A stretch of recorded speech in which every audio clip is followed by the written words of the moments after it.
Please turn your Bibles to James chapter 4, verses 4 and 5. You adulterous people, do you not know that friendship with the world is enmity with God? Therefore, whoever wishes to be a friend of the world makes himself an enemy of God. Or do you suppose it is to no purpose that the Scripture says, He yearns jealously over the Spirit that He has made to dwell in us? Ang title po sa pag-aaral natin ngayon, A Rebuke for Those Involved in Conflicts. A Rebuke for Those Involved in Conflicts. Mag-review lang po tayo ng konti. We are looking at this section in the letter of James na kung saan makikita natin na si James is dealing with the problem of conflicts in the church. Sa loob ng iglesia, itong problemang ito ng conflicts, divisions, fighting, quarreling. Rather than the peaceful and happy picture of the early church, the churches to which James wrote were in conflict with one another. There was bitter jealousy, selfish ambition among them. Sabi nga ni James sa chapter 3, verses 14 and 16. There was quarreling and fighting among the members. Sabi ng chapter 4 and verse 1. They were murdering one another with their words perhaps and attitudes, or maybe even literally. Maaring hindi talaga directly na pinapatay nila ang isa't isa, but indirectly, they were murdering one another. Siguro, ginagamit nila ang mga legal structures para mapakulong at mapatay itong ibang mga nakakaaway nila sa loob ng iglesia. They were rich, or the rich were oppressing and murdering the poor among them. And the oppressed were crying out against the rich. Biruin nyo, nagkakaroon ng ganong klaseng conflict. Makikita natin yan sa James chapter 5, verses 1 up to 6. They were grumbling with one another. Sabi ng chapter 5 and verse 9. And perhaps, itong problemang ito ng conflict is the major problem of the churches that James had to deal with. And so he devotes James chapter 4 verses 1 up to 10 to address the theme of resolving conflicts. Kaya yan ngayon ang ating tinututukan. Tayo ay nandito sa section na ito ng James chapter 4 verses 1 up to 10 para makita natin how are we to resolve conflicts. Dahil ito, major na problema talaga ito sa loob ng iglesia, hindi lamang sa ating panahon ngayon, kundi kahit pa sa panahon nila Santiago o nila James. Now, there are 5 points here na sinusunod natin, parang nagsisilbing outline na rin natin. Dito sa James chapter 4, verses 1 up to 10, may 5 aspeto tayong nakikita rito. One is the source of conflicts. Dito sa chapter 4, verse 1, sabi nga ni James, what causes quarrels and what causes fights among you? Is it not this, that your passions are at war within you? Nakita natin na itong passions na to come from the Greek word where we get the English word hedonism, na parang pinapakita dito yung desire for pleasure. Yun yung sinasabi dito. Ito daw ang pinanggagalingan nitong kanilang awayan, itong selfish desire for sinful pleasures. Yan ang pinagmumulan nitong kanilang conflicts. In verse 2, makikita natin sa first portion, paano nagde-develop ang conflict. So the development of conflicts. How desires turn into conflicts. Sabi ni James, you desire and do not have, so you murder. You covet and cannot obtain, so you fight and quarrel. Tiningnan nga natin itong perspective na ito, na itong awayan ay nagsisimula with desire. You say, I desire. Then later on, hindi lamang desire yung nangyari. You begin to demand. You feel may karapatan ka sa bagay na ito. Dapat ibigay ito ng mga tao sa iyo. Dapat makuha mo ito dahil feeling mo, karapatan mo yon. And so the desire becomes a demand. And then if that is not given to you, yung demand mo, you begin to judge people. And then later on, you begin to punish them. Kaya doon nagkakaroon itong mga conflicts. Anyone who stands in the way na makuha mo yung object of desire mo na yon, inaaway mo. pinapunish mo. Pinaparusahan mo siya para makuha mo kung ano yung gusto mo. So, dito pinapakita ni James kung paano yung conflict nagdi-develop. Paano ang desire turns into conflicts. Okay, now sunod na makikita natin dito sa section na ito, the reason people don't get what they want. Bakit ba kasi yung mga tao, yung kanilang gusto, hindi nila nakukuha? Well, two things na pinapakita ni James dito. Una is because they do not pray. Sabi niya, you do not have because you do not ask. Etong ask dito pertains to asking God, petitioning God, humihingi ka sa Panginoong Diyos. So dito pinapakita na ang Panginoon is more than willing, more than ready to give or to grant our desires, our prayers, kung tayo ay lalapit lang sa Kanya. Ang daming mga pangako ng Panginoon sa Kanyang salita na tayo ay upang ma-encourage tayo na lumapit at upang tayo ay manalangin. Pero itong problema, hindi natin ginagamit itong resource na ito na binibigay ng Panginoon sa atin. Now, there may be others who will say, Brad, nagpe-pray naman ako eh. So, James now deals with the second reason why we do not get what we want. Kasi kahit na nagpe-pray daw yung iba, sabi niya, because they pray wrongly. Sabi ni James, you ask and do not receive because you ask wrongly to spend it on your passions. So, yun lang ang dahilan. Kaya mo gustong mangyari to, kaya gusto mong sagutin itong prayer na to. Wala kang intention na gamitin yun for the honor and glory of God. Wala kang intention na ito'y makatulong sa mga tao primarily. Kundi ang intention mo is para ikaw ay maging masaya. Para makuha mo lang yung desire mo na yon. And so, sabi ni James, hindi ka sasamahan ng Panginoon Diyos dun sa ganon. Dahil ang Diyos ay banal, hindi kanya, of course, susuportahan sa kasamaan o kademonyuhan na nasa iyong kaisipan. Okay, so yun ang dahilan kung bakit hindi daw natin natatanggap yung mga ginugusto natin sa ating mga buhay. So, those are the things that we have looked at. No? Ngayon, we come to the fourth point. And Lord willing, may kita natin yung fifth point next time. Yung fourth point is a rebuke for those involved in conflicts, verses 4 and 5. So today, we'll look at the fourth point, a rebuke for those involved in conflicts. Again, basahin natin ng verses 4 and 5. Sabi doon, you adulterous people, do you not know that friendship with the world is enmity with God? Therefore, whoever wishes to be a friend of the world makes himself an enemy of God. Or do you suppose it is to no purpose that the Scripture says, He yearns jealously over the Spirit that He has made to dwell in us?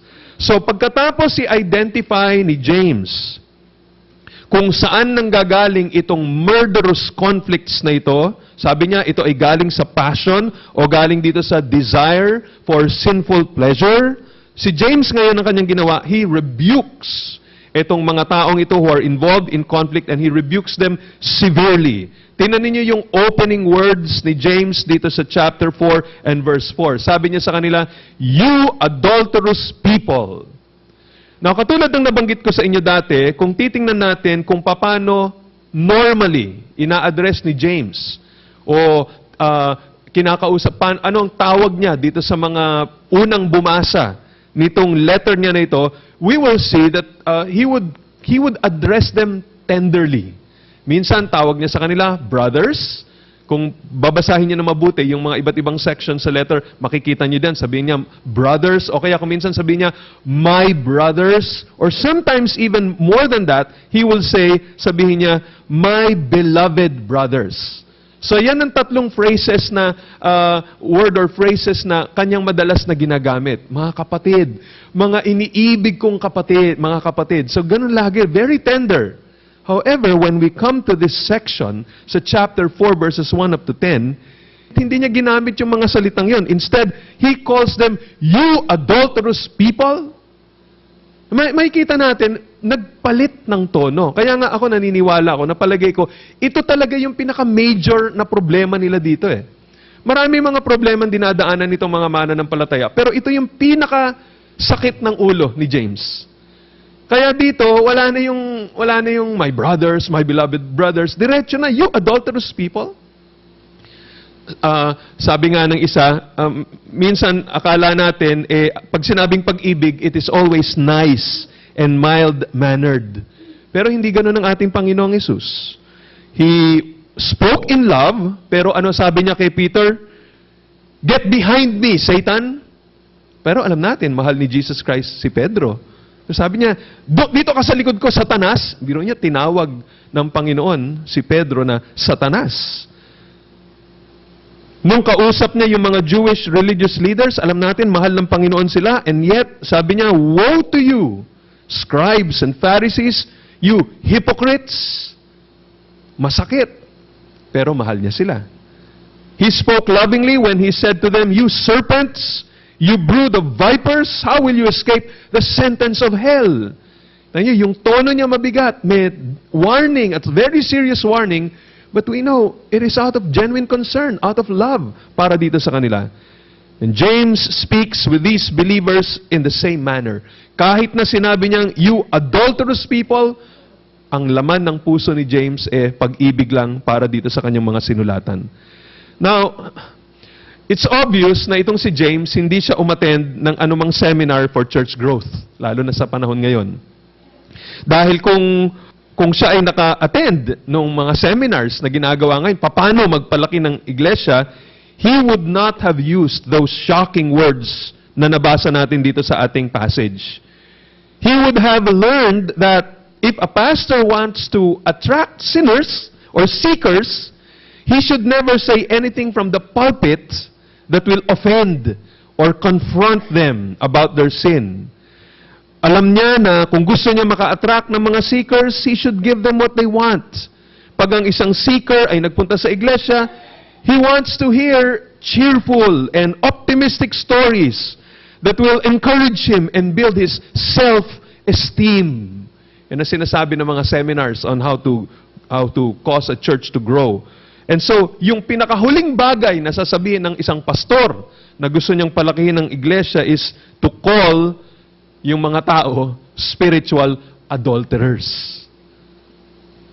Alam niyo, may mga sinasabi ito Kaya kung minsan ganon, yung parang may ibang mga tao, gusto ko dun sa church, talagang lagi kaming masaya pag natatapos kami doon. Enjoy na enjoy kami doon. And never is their sin confronted. And they think that's okay. Di kung okay yon at yun ang tama, di mali pala lahat ito nakalagay sa Bible natin.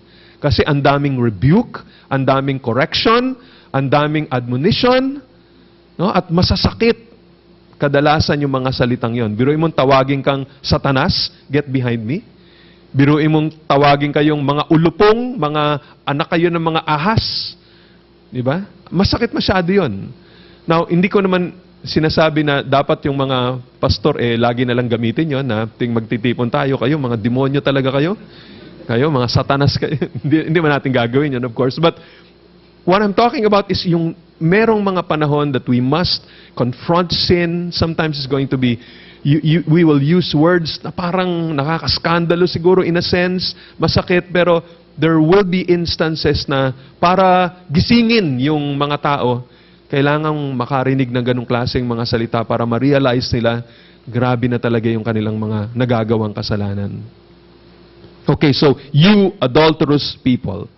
Now, let's go back dito sa salitang ito, sa sentence na ito in verse 4, you adulterous people. Now, literally, kung titingnan ninyo, yung inyong ESV, if you're using the English Standard Version, mapapansin nyo, merong footnote na nakalagay doon sa sentence na yon na you adulterous people, at nakalagay sa ilalim ng page na yan, makikita nyo nakalagay, Greek, you adulteresses. Ang ibig sabihin nito na literally, sa Griego, ito ay hindi neuter gender, but rather feminine yung gender niya. Kasi dito sa ating translation sa English, you adulterous people, parang ano siya parang it's neither masculine nor feminine. Pero actually, sa Greek, feminine yung ginamit. Now, yung King James Version, ng James chapter 4 verse 4, ang nakalagay doon sa translation na yun is, you adulterers and adulteresses. Parang, again, parang sinama nila, hindi lamang mga babae, pati mga lalaki ng mga adulterer. Pero alam niyo, sabi ng mga Bible scholars, yun daw phrase na adulterers and, bago dinagdag yung adulteresses, this has a very weak manuscript support.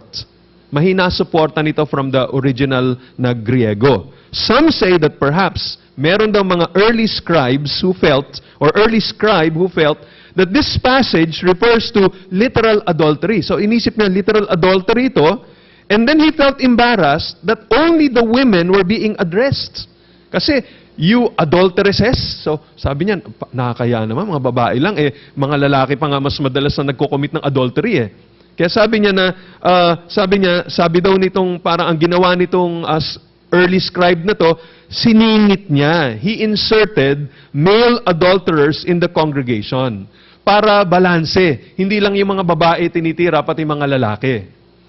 But you see, again, I think that's not necessary, hindi kinakailangan, kasi appropriate sa tingin ko na tawagin itong congregation na you adulteresses, feminine. Okay lang, kahit na sila ay composed ng mga lalaki at mga babae. Bakit? Well, first of all, I think this is not talking about literal marital unfaithfulness. I think this is talking about spiritual unfaithfulness. No? Ito ang pinag-uusapan dito. Spiritual unfaithfulness, not marital unfaithfulness, yung talagang mag-asawa. Secondly, ang dahilan kung bakit sinasabi kong ang feminine gender nung you adulteresses ay very appropriate is because James, I believe, is reflecting a common metaphor in the Bible.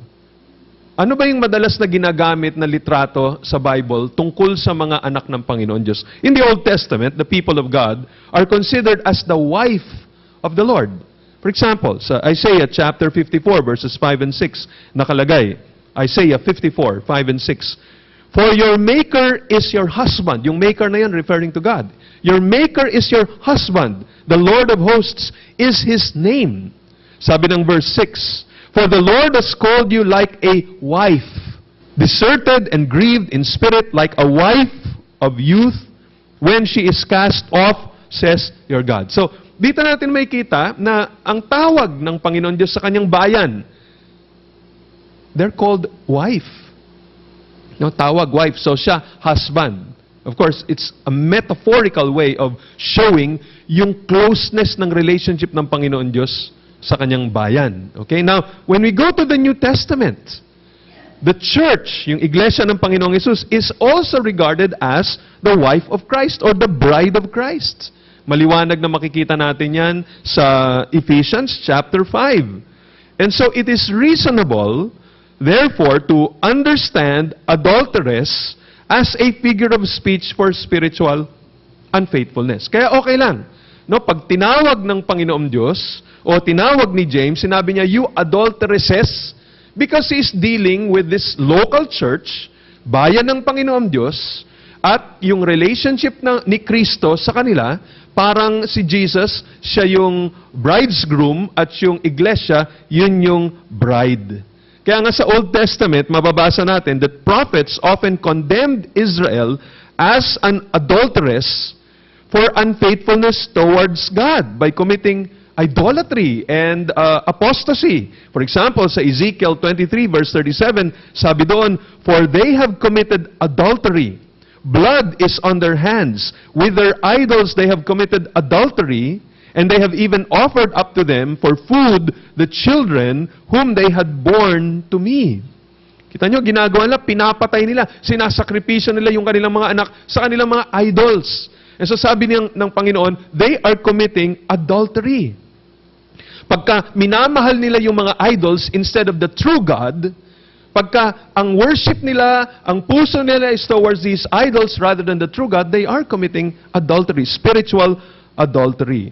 So in the New Testament, ganun din. When Christians become spiritual adulterers, or they become spiritual adulterers when they make friends with the world. Ganun din, pag kinakaibigan din nila yung mundo and follow after pleasure that lure, that attract the people's hearts away from God, ganun din, they are also committing spiritual adultery. Kaya appropriate. Diba? Parang bride of Christ, who love the world, and so they are adulteresses. So, very appropriate siya. So, James is severely rebuking these people who are in conflict with one another because he knows that the cause of their conflict, as what we've seen in verse 1, is yung kanilang mga passions, yung intense desire nila for sinful pleasures. So yun yung sinasabi niya, kaya pinapagalitan niya sila. So ito yun, merong intense desire for sinful pleasure instead of intense desire for God. Yang ganyang attitude is spiritual adultery. Now dito sa James chapter 4 verse 4, it is interesting na yung synonym na ginamit ni James for spiritual adultery is friendship with the world. Yun ang kanyang ginamit. No, na term niya para i-describe niya itong passion or i-describe niya itong spiritual adultery. Tawag niya doon, friendship with the world. Now, let's ask, what is the meaning of friendship with the world? Ano ba ang ibig sabihin nito? Yan ang tututukan natin ngayon. So, ito ay rebuke ni James para sa kanila, dahil sa kanilang conflicts, yung conflict nila nanggagaling dito sa attitude na ito, that they have become friends with the world. So we want to know, ano ba ibig sabihin ng friendship with the world? Para makita natin kung tayo ba ay under na dito sa nire-rebuke ni James o hindi. Kasi baka mamaya, akala natin, okay tayo, nakangiti pa tayo ngayon, matatapos itong service na to, mag-uuwian tayo, parang everything is okay, pero sa mata pala ng Panginoon Diyos, kasama tayo dito sa nire-rebuke ni James. So how do we know? So let's ask the question, what is meant by friendship with the world? So tingnan ninyo itong mga terms na to, isa-isay natin. Yung salitang friendship at saka yung world. Yung salitang friendship comes from the Greek word philia. I think mas tamang i-pronounce na philia. Kumbaga, pero ngayon tinapronounce na philia or phileo pagka ito ay verb. Pero pag noun, philia. So, dito, ang ibig sabihin nito, love ang ibig sabihin. Kasi alam nyo, sa Greek kasi, may iba't ibang mga terms na ginagamit na ngayon normally tinatranslate as love. Meron, alam natin yung agape, so love din yon. Tapos itong philia, love din siya, at saka yung eros, love din siya, di ba? Kaya lang, iba't ibang aspeto yung ine-emphasize doon. Etong philia dito, refers to love, which is affection or fondness that one extends to a friend. So ito yung pag-ibig, ito yung affection, ito yung devotion, ito yung fondness, no, na ine-express ng isang tao sa kanyang kaibigan. So this is referring to devotion that is based on emotions rather than the will. And sometimes, yun ang konting difference in some instances between agape and philia. Pagka agape, parang this is love, pero based on the will. Kahit wala ka nararamdaman, di ba kaya nga pumapasok dito ang love your enemies. So kahit na wala ka nung ganong klaseng feeling na mahal mo siya, kung kaaway mo siya, pero pag may instance na alam mong nangangailangan siya ng tulong, eto ka, tinutulungan mo siya. O kahit na siya'y nagkasala pa sa'yo, pero siya'y nasa isang matinding pangangailangan, and you help the person. So that is an expression of love. Pero it's not based on feelings. It's based on the will. Kasi alam mo, ito sabi ng Panginoon. Pero yung philia, yung word na yon dito in Greek, hindi yun act of the will, kundi it's more related to feelings. So yun yung sinasabi na friendship dito. Philia is related to the Greek word philos, na ang ibig sabihin ay friend, and it involves personal intimacy. Sino bang isang kaibigan? A friend is a person you know well, and regard with affection and trust.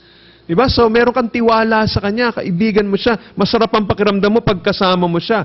Dahil kaibigan mo siya, you have common interests, common objectives, common cause. Diba? Kaya mo siya kaibigan eh. Pareho kayo ng interest, pareho kayo ng gusto. Enjoy kayong pag-usapan itong mga bagay na ito. So, kaibigan mo siya. So, yun ang ibig sabihin nitong salitang friendship dito or friend. Now, look at the word world. Yung salitang world dito, in its context, does not refer to the physical earth. Hindi yun ang ibig sabihin ng world dito, but rather to the spiritual reality of the man-centered, Satan-directed system of this present age. So yun ang pinag-uusapan dito, yung sistema ng mundong ito na makamundo at kontra sa Panginoon Diyos. And that system is hostile towards God and hostile towards God's people. So it refers to self-centered, godless value system of the fallen mankind. So yun yung pinag-uusapan dito. Yung goal nitong world system na to is self-glory, self-fulfillment, self-indulgence, self-satisfaction. Puro pansarili. Gusto niya siyang sikat. Gusto niya siyang masaya. Di bali nang maapektuhan ng ibang mga tao. Basta ako, ito gusto ko, masaya ako rito. And so, when we put together itong mga words na ito, ano ibig sabihin ng friendship with the world? It means to have a longing to be involved with the world's drives, impulses, attractions. Yun ang ibig sabihin ito. Yung pag-ibig mo, yung desire mo, yung fondness mo, yung kung saan ka nag-i-enjoy, yung sa mga bagay o sistema ng mundong ito. Yung mga bagay na kontra sa Panginoong Diyos. Yung mga bagay na kontra sa iglesia. Yung mga bagay na pansarili lamang ang iniisip na siya magiging sikat, siya magiging bida, siya magiging pinaka-okay dito sa mundong ito.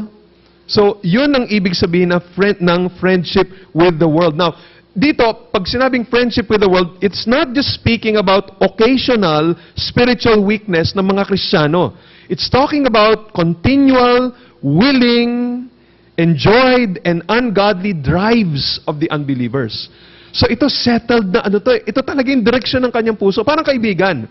Hindi yung kasama mo lang siya, kausap mo lang siya, parang okay kayo, pero talaga sa puso mo, hindi ko naman talaga kaibigan yan eh. Kahit na nagsabi, uy, akala, kaibigan mo pala si ganito. Hindi ko yung kaibigan. Kinausap ko lang yan siya.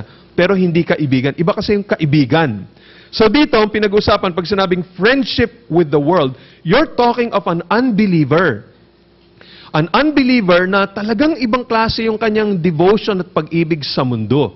Now, of course, sometimes, minsan, ang mga mananampalataya bumabagsak dito sa kasalanan na natutokso sa mundong ito, pero ito is a more fitting description of an unbeliever. Itong a person who is friends with the world. So, settled kasi itong pinag-uusapan dito eh. Okay? Now, friendship with the world includes the following aspects. Ito yung mga iba't ibang aspeto na kasama rito. One, it is to think as the world thinks. So pag sinabi mong a person is friends with the world, pag nag-isip siya, makamundo masyado yung kanyang pag-iisip. Yung kanyang binavalue, yung world values. It is to make the standard of the world his standard. Kung ang standard ng mundo, ganito, yun din ang standard niya. Yun ang gusto niyang habulin. No? It is to make the main thing in his life, those things that the world values and esteems most highly. Kung ano yung pinaka-importante sa mundo, yun din ang importante sa kanya. Pag sinabi ng mundo na importante, mayaman ka, importante, may ganito kang kotse, may ganito kang gadget, may ganito itsura mo, ganitong balat mo, ganitong buhok mo, ganitong damit mo, yun din ang iniisip niya na itong importante sa mundo. So dapat makuha ko lahat ng ito. Yun ang takbo ng kanyang isipan. Another, it is to fall into the sin of loving the world. Na katulad ng sinabi ni John sa 1 John chapter 2 verses 15 and 16. Tingnan niyo kung ano sabi ni John dito sa 1 John chapter 2 verses 15 and 16. Sabi niya doon, "Do not love the world or the things in the world. If anyone loves the world, the love of the Father is not in him. For all that is in the world, the desires of the flesh, and the desires of the eyes, and pride of life." By the way, baka magulat kayo, no? ESV ang binabasa ko, pero sinabi ko dito, pride of life. Yan na yung ESV 2011. Yung mga ginagamit niya sa ESV Study Bible, ESV 2007 edition. Yung iba, mas may bago, mas may luma pa doon, 2001 edition. Etong binasa ko ngayon, pride of life nang ginawa nila, this is now already the 2011 ESV na version. So medyo, hindi naman maraming mga words, pero ito yung ilan sa mga words, as they say, siguro there are about 500 words na in-update nila to make it more accurate. So yan yun, no? So ito ibig sabihin nun, desires of the eyes and pride of life is not from the Father, but is from the world. So ano pinapakita rito? Ang isang tao who is friends with the world. Pag yun ang attitude mo, o yun ang puso mo, it means, or kung ikaw ay isang tao who loves the world, it means you live only to satisfy the desires of the flesh. Yan ang ginagawa mo. Yan ang buhay mo. It is to satisfy the desires of the flesh. Ang ibig sabihin to, you just want to gratify your impure desire, for example, in women, or yung wine, or food, or natural, or unnatural lusts. Di ba? Parang wala kang pinagkaiba sa hayop. Ang hayop, di ba, anong kanyang gusto? Ang gusto niya, pagkain. Ang gusto niya, shelter niya. Puro material lamang. Now, ganun din ito. If you just want to desire, or if you just want to gratify, or satisfy the desire of the flesh, yun lang ang nasa isipan mo. Paano mo masatisfy yung mga pangangailangan ng iyong laman? So, kasama sa pangangailangan ng laman mo, sex. So, yun ang gusto mo. Yun lang ang hinahanap mo. Kung ikaw ay babae, yun, lalaki. O kung ikaw lalaki, babae. O kung ikaw ay homosexual, kapareho mo ng sex. So, yun yung pinag-uusapan dito. Or, pagkain lang. So, puro utak mo lang, pagkain. O inom, o alak. Anything that caters to the flesh. Yun yung buhay mo. Okay? Now, another, sabi rin dito, it is to live simply to gratify the desires of the eyes. Ano naman ang nakaka-attract sa iyong paningin? It could be jewelry. It could be nice clothes. It could be nice houses. It could be yung anything na nakaka-attract sa iyong paningin. Diba? So, hindi lamang yung pangangailangan ng laman. Aso naman, hindi naman niya kailangan ng maganda sa paningin niya para ma-attract siya dun Pero ang tao, merong mga bagay dahil sa pagkakalikha ng Panginoon Diyos sa kanya na magaganda na na-attract siya dun. Pero puro yun na lang ang iniisip mo. Dapat sa akin ang dapat maganda lagi ganito ko. Puro ganun lang, no? And you're not willing to go through an experience na maaring wala ito, but for the sake of God and for the sake of others, you go through suffering. Hindi mo na iniisip yun. Para sa'yo, kailangan, nasa akin lahat itong mga bagay nito. So, to gratify the desires of the eyes, or kasama rin dito sa loving the world or being friends with the world, is to live simply for honor. To attain yung mga chief or high, chief places in society, high titles, have honorable acquaintance. Gusto mo, kaibigan mo, the rich and the famous and the like. So, ito yung tinatawag na the pride of life. Yun naman ang gusto mo lang. Ayaw mo na nasa ano ka lang, ayaw mo na nagiging number 2 ka, dapat number 1 ako. Gusto mo, puro mga kaibigan mo, mga mayor, mga presidente, mga matataas na mga tao, hindi ka nakikipag-associate sa mabababang mga tao, parang wala akong time sa mga ganyan. Ako, gusto ko to be successful. Gusto mo to be better than the rest. So, this is pride of life. So, kasama yon. Pag sinabi mong you're friends with the world, puro ganun ang utak mo. Doon umiikot ang mundo mo. Yun ang dahilan ba't nagtatrabaho ka na sobra-sobra. Yun ang dahilan kung bakit grabe ka mag-overtime. Yun ang dahilan kung bakit ginagawa mo lahat. Yun ang dahilan ba't aral ka ng aral. Yun ang dahilan bakit gusto mo, nakagraduate ka, gusto mo may PhD ka pa. Now, I'm not saying na yun ang motive ng lahat ng gumagawa nun. All I'm saying is, pagka yun ang talagang motibo mo that you want to show, I'm the best in my field. I'm the best in my career. Ako number 1, yun ang laging takbo ng utak mo. Or you just want to satisfy yung mga lusts ng katawan mo, then you're a lover of the world. You're being friends with the world. Ayaw ng Panginoon Diyos yun. Yan ang sinasabi niya rito. Now, what else ang kasama dito sa friendship with the world? It is to follow the way of the world in order to fulfill your selfish pleasures. Yung bang, ang ginagawa mo ng kaparaanan para makuha mo yung mga desire mo ay yung kaparaanan ng mundo. Ano bang kaparaanan ng mundo? Tulad ng sinabi ni James sa chapter 3:14 up to 16. If you have bitter jealousy and selfish ambition in your hearts, do not boast and be false to the truth. This is not the wisdom that comes down from above, but is earthly, unspiritual, demonic. For where jealousy and selfish ambition exists, there will be disorder and every vile practice. So kung meron kang jealousy, may selfish ambition ka, tapos inaaway mo na yung ibang mga tao para makuha mo yon, then you are making yourself to be a friend of the world. It also means, kasama rin dito, alam nyo, very interesting itong bagay na sasabihin ko ngayon, no? Etong being a friend of the world also includes never to go beyond the world in our perspectives and in our use of the world.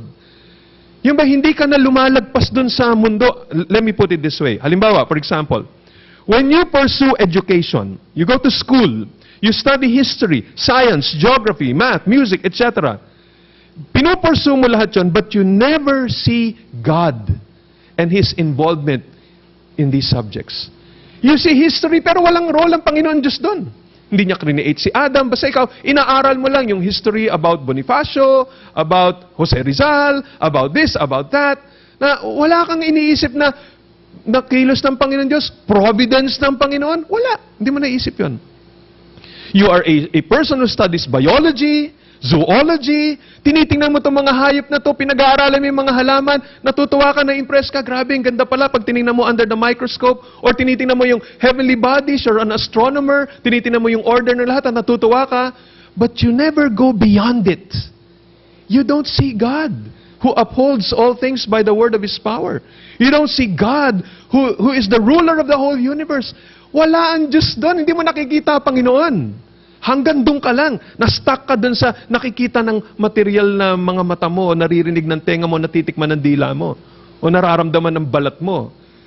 That is to become a friend of the world. Masyado kang naano sa mundo, walang pakialam ang Diyos.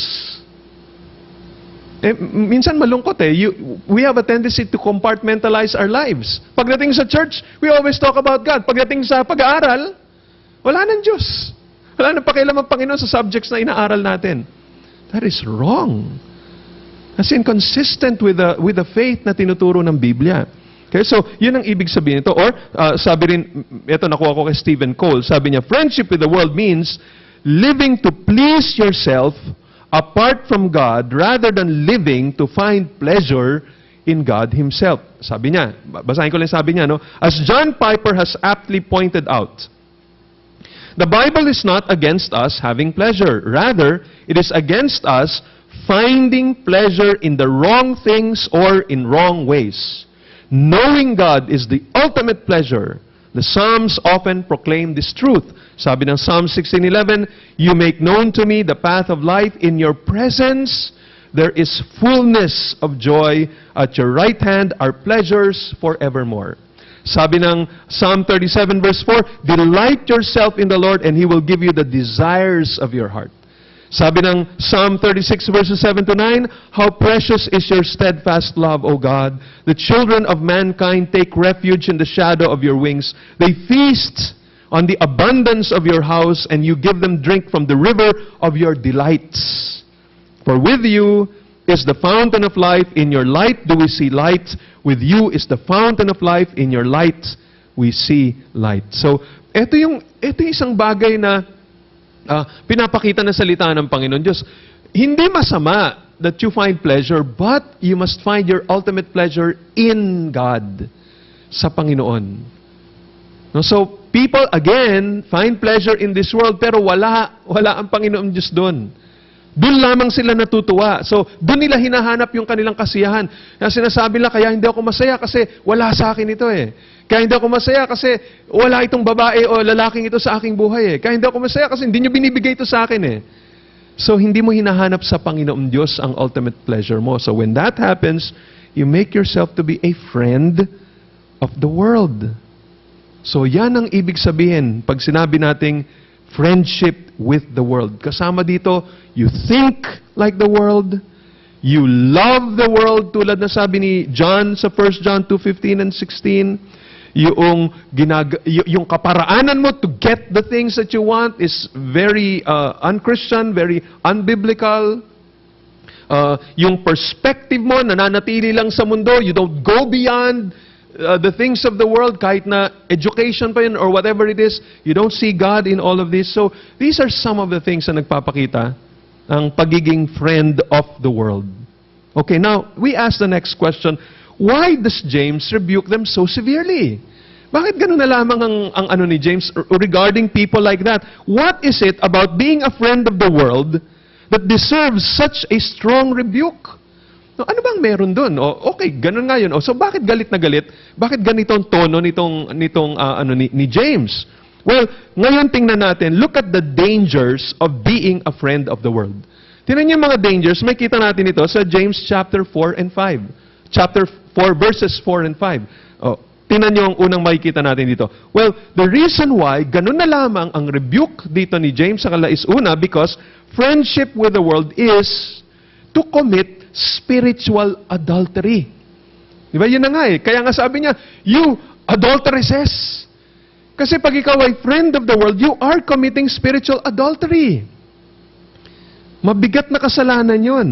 You see, when you are a Christian, when you become a believer in the Lord Jesus Christ, talagang nabago ka, naging anak ka ng Panginoon, you are automatically married to the Lord Jesus Christ. Now, adultery is the sin of violating a marriage covenant by having sexual intimacy with someone other than your spouse. No, of course, spiritually speaking, dapat you're talking of that intimacy that you should be developing with the Lord Jesus Christ. Of course, it's not sexual. Pero there's that intimacy, there is that love, there is this devotion. Friend mo si Christ, and yung friendship na yun, kasama yung feelings. You don't just do it as an act of your will. Diba? Pero ang nangyayari ngayon, iba eh. Hindi siya yung friend mo. Ang friend mo, mundo. Yung evil system of the world that contradicts God and contradicts His people. Yun ang kinakaibigan mo, yun ang mahal mo. So ganun ang nangyari rito. You are committing spiritual adultery. At sabi ni MacArthur, pakinggan nyo, no? We might say, in terms of where James is writing, that he has in mind professing Christians, people who attach themselves outwardly to the covenant people of God, namely the church. They apparently maintain some interest, some verbal commitment to God and Christ, and yet they hold a deep affection for the evil system.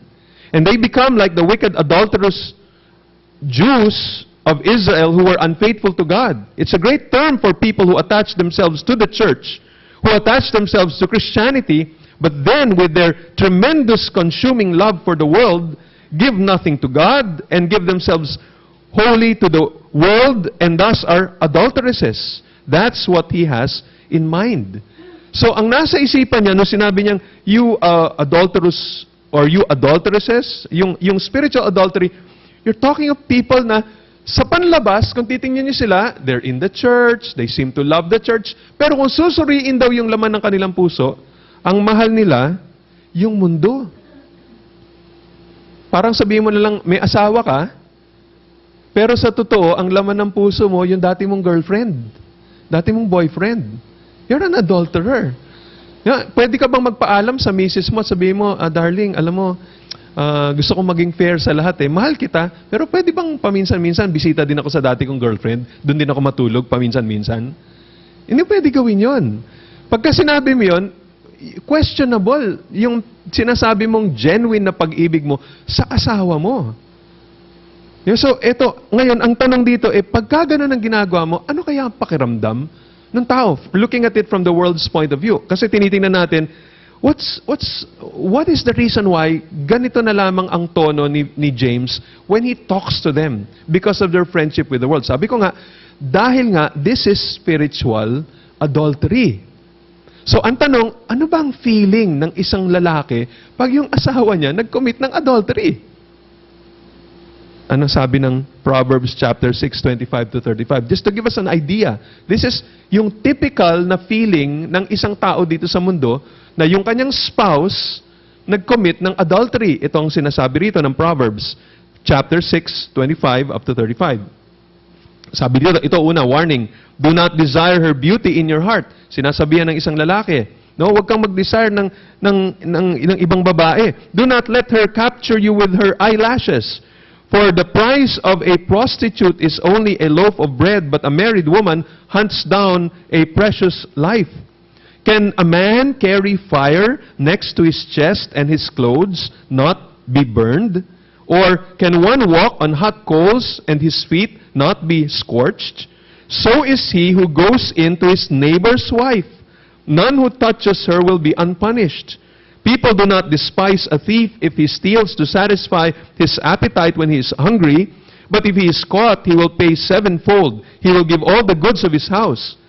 He who commits adultery lacks sense. He who does it destroys himself. He will get wounds and dishonor, and his disgrace will not be wiped away.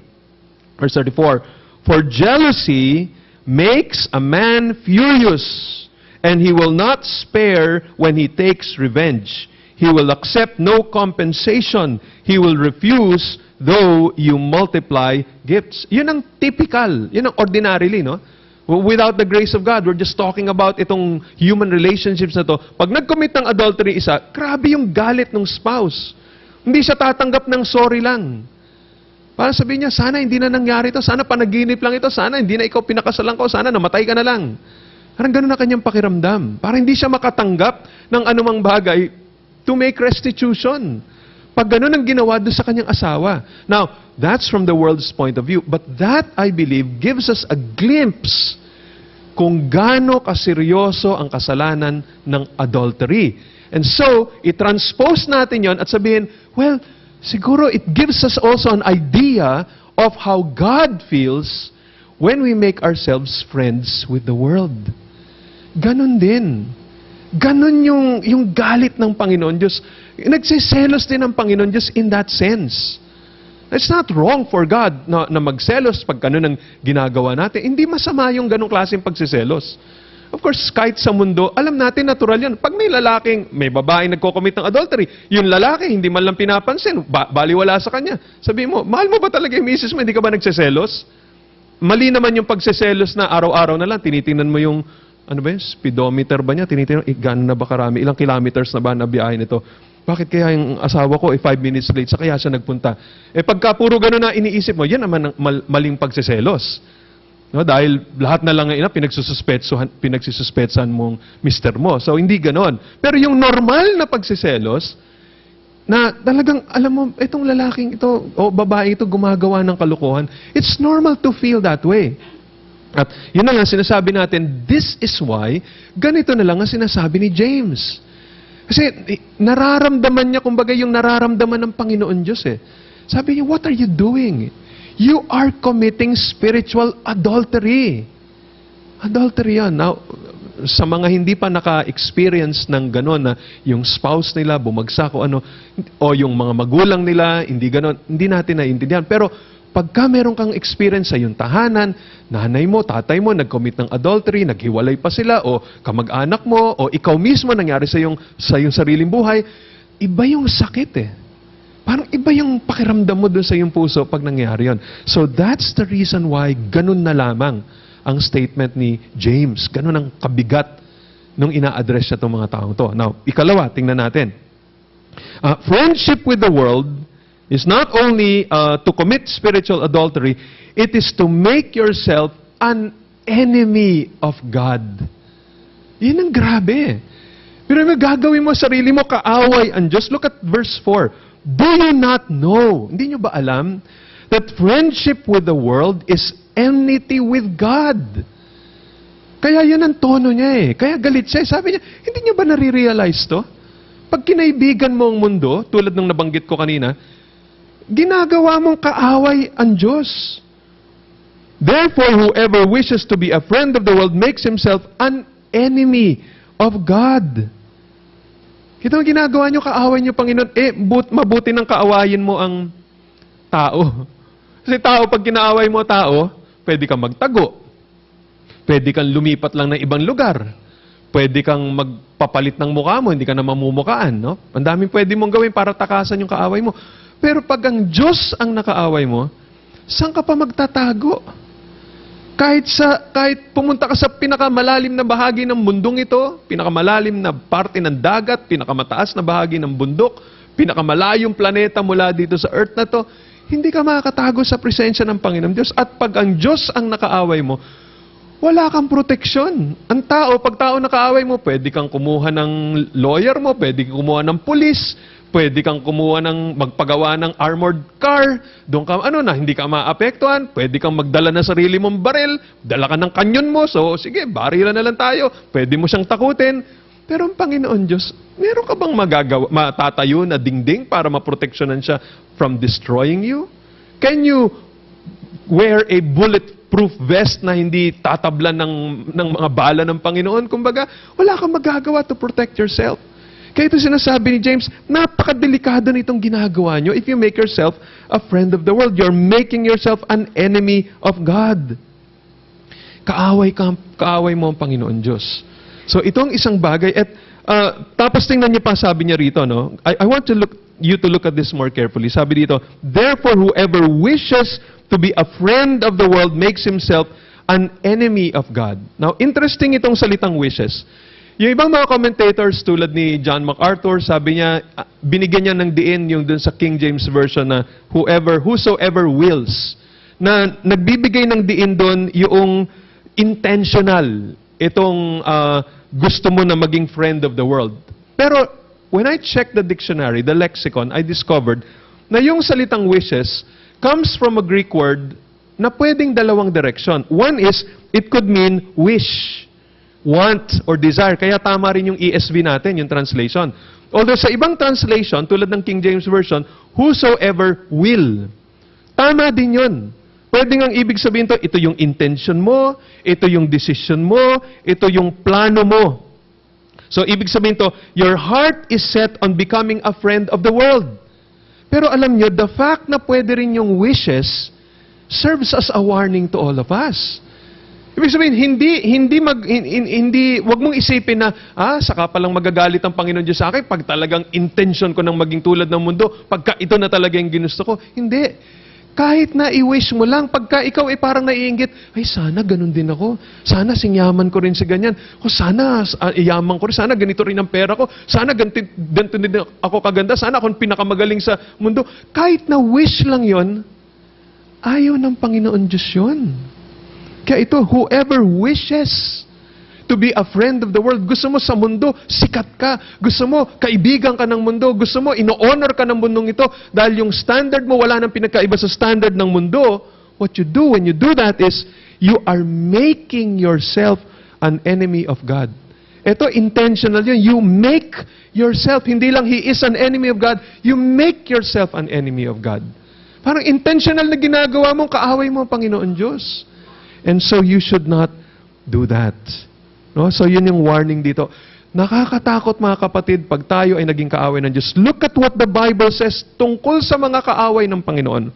Luke 19 verse 27, sabi din doon sa parable ng Panginoong Hesus, but as for these enemies of mine, who did not want me to reign over them, bring them here and slaughter them before me.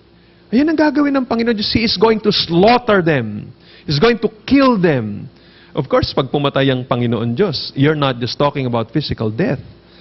You're talking about being destroyed in hell for eternity. And hindi ka ma-annihilate, hindi ka mawawala. Patuloy, because you have a resurrected body. When you die one day in the resurrection, there will be a resurrection for the unrighteous.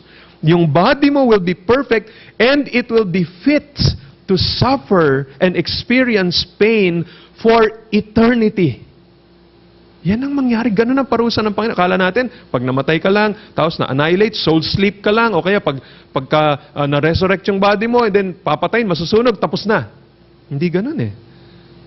You are going to live for eternity. Just as those who are righteous and resurrect, diba? They will be able to live together with God, with the Lord Jesus Christ in heaven forever. Hindi sila mamamatay. Ma-i-enjoy nila yung kasarapan ng presensya ng Panginoon Diyos till eternity. Similarly, ganun din if you're resurrected and you're a wicked man, apart from the Lord Jesus Christ. For eternity mo rin may experience yung suffering, yung punishment ng Panginoon. Kaya nga tingnan nyo nakalagay sa 2 Thessalonians chapter 1, verses 7 up to 9. Ito daw ang mangyari to those who reject Jesus, to reject the gospel. Sabi doon, He will grant relief to those who are afflicted as well as to us when the Lord Jesus is revealed from heaven and His mighty angels in flaming fire, inflicting vengeance on those who do not know God and on those who do not obey the gospel of our Lord Jesus. They will suffer punishment of eternal destruction away from the presence of the Lord and from the glory of His might. Eternal destruction. Ang destruction, hindi naman sana eternal yan. Pag nag-destroy, tapos na. Pero bakit eternal destruction? Kasi walang katapusan eh. Kaya sabi ng Revelation chapter 20 verse 10, and the devil who had deceived them, Revelation 20 verse 10, was thrown into the lake of fire and sulfur where the beast and the false prophet were, and they will be tormented day and night forever and ever. Ang problema, ang impyerno, hindi lamang ang diablong iitsa ron, pati lahat ng nag-reject sa Panginoong Hesus, lahat ng hindi mananampalataya, kasama ng diablo sa impyerno, who will be tormented day and night forever and ever. Kaya nga ang warning ng Hebrews 10:26 up to 31, for if we go on sinning deliberately after receiving the knowledge of the truth, there no longer remains a sacrifice for sins, but a fearful expectation of judgment and a fury of fire that will consume the adversaries. Anyone who set aside the law of Moses dies without mercy on the evidence of 2 or 3 witnesses. How much worse punishment do you think will be deserved by the blood, by the one who has trampled underfoot the Son of God and who has profaned the blood of the covenant by which he was sanctified and has outraged the Spirit of grace? For we know Him who said, vengeance is mine, I will repay, and again the Lord will judge His people. It is a fearful thing to fall in the hands of the living God. Kaya tingnan niyo kung paano siya magsalita dito. It is a fearful thing to fall in the hands of the living God. Nakakatakot. Kaya na sinasabi ni James dito. Sabi niya, be careful about being friends of the world. Nakakatakot because you make yourself an enemy of God. And one more thing dito sa verse 5. Friendship with the world provokes God to jealousy. Sabi doon, or do you suppose it is to no purpose that the Scripture says He yearns jealously over the Spirit that He has made to dwell in us? Now, let me be honest with you regarding this passage. I've checked several versions. I've checked several commentaries about this. Alam niyo ang conclusion ganito. This is the most difficult verse to translate from the Greek in the letter of James. And maybe even one of the most difficult to translate in the whole of the Bible. Yun ang dahilan kung ba't pag tiningnan nyo ng mabuti yung mga Bibles nyo, iba-iba. Iba't ibang translation, magkakaiba ng pagkakantranslate. Tapos pati yung NIV, kung di ako nagkakamali, yung footnote niya, iba-iba. Meron dalawa yatang dagdag na possible interpretations or translations. Kasi ang hirap i-interpret nito from the original. So yan ang isang bagay na kailangan, I just want to tell you na hindi siya ganun kadali. In fact, there are some na sinasabi nila na maaring ang pinapakita nito, this is talking about the Holy Spirit, whom God has placed in our hearts, siya yung nagseselos. Or it could be your human spirit na nagseselos, which is sin. No? Pag yung Holy Spirit ang ina-address, ang Holy Spirit nagseselos sa atin pag nagkukumit tayo ng spiritual adultery. Pero pag yung spirito lang natin yung ina-address daw dito, ang problema na ang pinapakita, siya ay nagkakasala pag siya ay nagseselos. So, parang ganon. And so, dahil nga yung spirit can be capital S or can be small s, hindi nila ma-determine exactly. So you cannot be dogmatic regarding the translation. And another thing that makes this passage difficult is that ang sabi ni James dito, or do you suppose it is to no purpose that the Scripture says? Para bagang magsisimula na siyang magbigay ng quotation from the Old Testament, but the problem is, you will never find a specific Scripture na ganito yung pagkakasulat, He yearns jealously over the Spirit that He has made to dwell in us. Wala nun. So, ang sabi ng mga Bible scholars, posible, ang pinapakita nito is, yung general na teaching ng Old Testament, na nagpapakita na ang Panginoon Diyos ay nagseselos sa kanyang mga anak pag sila ay umiibig sa mga idols. Yun ang gustong ipakita rito ni James. Kaya again, we cannot be dogmatic, pero posible itong dahilan o itong ibig sabihin ni James dito sa verse 5. Gusto sabihin dito na ang Panginoon nagseselos siya pagka ang isang tao nagiging kaibigan ng mundo. Mas kaibigan pa niya yung mundo kesa kaibigan niya yung Diyos. Actually, hindi rin pwedeng dalawa eh. Hindi pwedeng kaibigan mo ang Diyos, pero kaibigan mo ng konti yung mundo. Para mo na sinabing, ikaw may asawa ka na, pero yung girlfriend mo, paminsan-minsan, binibisita mo pa rin siya, paminsan-minsan, pero mas mahal mo pa rin yung totoo mo asawa. Hindi pa rin pwede yun. No? Pero, so, yun ang pinapakita dito, no? Ayaw ng Panginoon Diyos ito. And so what happens is, when you make friends with the world, you provoke God to jealousy. So again, alam natin, katulad nga nabanggit ko kanina, what happens when you provoke God to jealousy? Patay ka sa Panginoon. Ang intention nitong pag-aaral na ito ay upang tingnan natin ang ating mga sarili. Tingnan natin ang ating puso. Ang malungkot dito maraming mga tao na hindi nila nararamdaman na galit ang Panginoon Diyos sa kanila. And yet, they have already become spiritual adulterers. Yun ang malungkot Kaya maganda itong pag-aaral to upang ma-realize natin, yun ang dahilan why we had to define ano ibig sabihin ng friendship with the world. Yun ang dahilan kung bakit kailangan ipaliwanag natin na hindi pwede na sabihin mong, mahal mo Panginoon, pero mahal mo rin ng konti yung mundo. Hindi rin pwede yun. Tingnan yung application niya ngayon, no? Mahirap ma-identify sa ating panahon ngayon kung sino ang kaaway ng Panginoong Diyos, enemy of God, dahil nga maraming mga tao na ina-address nun nasa loob ng iglesia. Nasa loob sila ng iglesia and they have a sense of morality. Medyo mabait sila. Magalang sila, respectful sila, matulungin sila. So generally, they're moral persons. Pero galitan Diyos sa kanila. Bakit? Because they are no different from the rich young ruler. Nung tinatanong niya, Lord, what must I do in order to inherit eternal life? Sabi niya, okay, do this, do this. Sabi niya, Lord, ginawa ko na lahat yan. So, akala niya okay siya. Pero may isang bagay na alam ng Diyos, mahal niya yung mundo. He loved money. Kaya nung sinabi sa kanya ng Panginoon Diyos, benta mo lahat ng ari-arian mo, then yung pinagbentahan nun, bigay mo sa mga pulubi. He left very sad. Because he did not want to give up yung mga bagay na yun. Enjoy siya dun Yun yung kanyang mundo, yun yung bagay na nagbibigay sa kanya ng security. Pag tinanggal mo na yung kayamanan, wala na siya, takot na siya, taranta na siya. So, ibig sabihin, hindi ang Diyos ang kanyang security. Kaya sabi ng Panginoon, yan, he is a friend of the world. Merong mga ganun sa mga iglesia. Another is, meron sa mga iglesia, kaya mahirap ma-identify kung sino yung kaaway ng Panginoon because they know the Bible. Again, tulad ng mga Hudyo, memorize silang Bible from cover to cover. Yung Old Testament nila, memorize sila ang hindi lang verses, books of the Bible. Pero katulad nga na sinabi ni James, sabi niya na, you say you know God? Oh, good. The devil even knows God. Demons claim to know God. There's only one God. Pero buti pa sila, they shudder.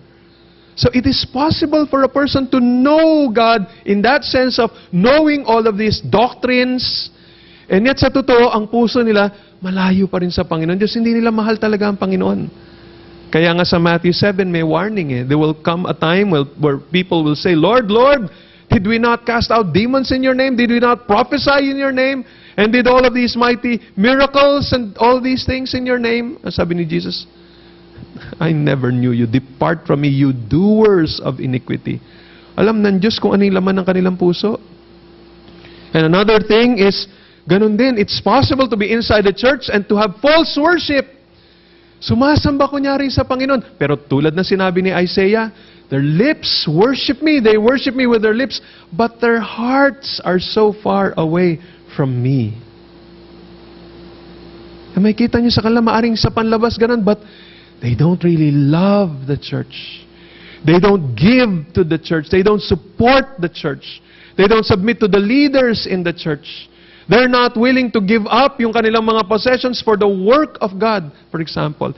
Para sa kanila, akin lang ito. Ano to? Pag gagawa, mai-involve lang sila sa church if it is convenient.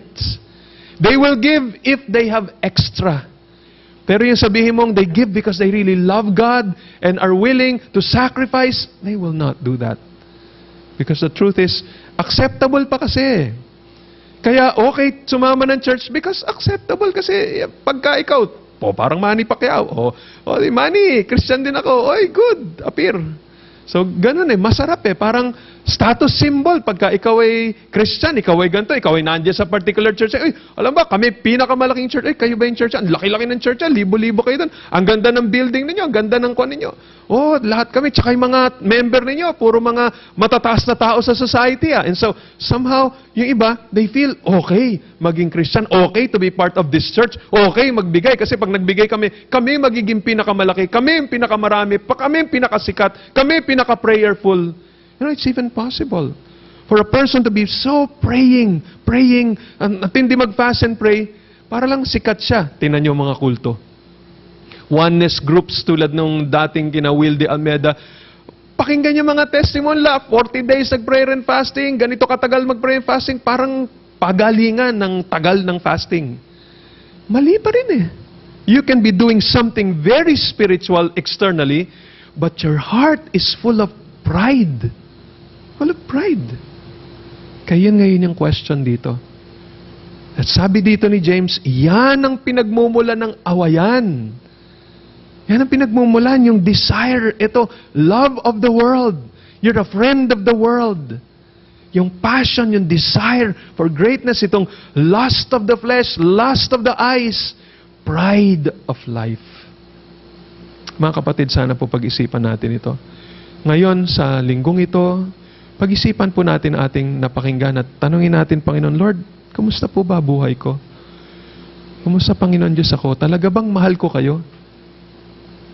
Now, ayoko namang tapusin itong pag-uusap natin ngayon na parang depressed kayo.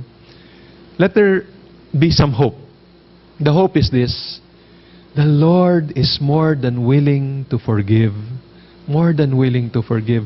Yung nga sinishare kanina ni Brother Alan, the gospel. The gospel is kahit gaano pa kalaking kasalanan ang nagawa mo, kahit naggalit na ang Panginoon Diyos, ready ka na niyang patayin, dalhin sa impyerno, but God is also merciful.